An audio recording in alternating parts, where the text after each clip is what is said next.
Tertawa lepas, Anies Cak Imin hadiri penetapan Prabowo Gibran jadi presiden dan wapres terpilih.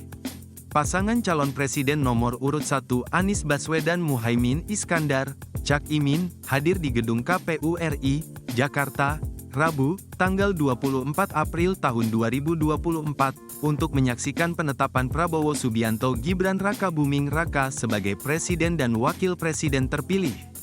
Pantauan Kompas.com di halaman gedung KPU, Jakarta, Anies tiba sekitar pukul 10.05 waktu Indonesia Barat. Anies memakai jas hitam dan kemeja putih, sedangkan Cak Imin memakai jas abu-abu dan kemeja putih. Keduanya tampak beberapa kali tersenyum dan tertawa lepas.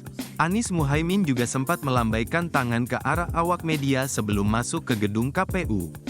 Adapun pasangan Capres-Cawapres nomor urut 2 Prabowo Subianto Gibran Rakabuming Raka akan resmi ditetapkan sebagai presiden dan wakil presiden terpilih hasil Pilpres 2024 pada hari ini.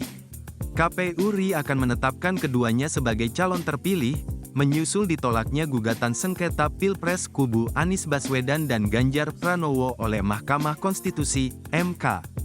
Selain Anies, sejumlah tokoh lain pun terpantau sudah hadir, di antaranya Menteri ATR, BPN Agus Harimurti Yudhoyono, Menko Polhukam Hadi Cahyanto, Menteri Perdagangan Zulkifli Hasan, Zulhas, Menteri Investasi Bahlil Lahadalia hingga Menteri Dalam Negeri Tito Karnavian.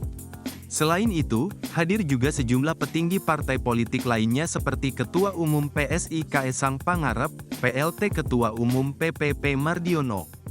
Melupakan dan ingin mengingatkan pada semua bahwa pada sidang MK kemarin banyak sekali catatan-catatan yang harus menjadi bahan perbaikan.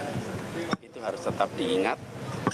Di sisi lain kita hormati proses bernegara. Itu sebabnya kami hadir di sini.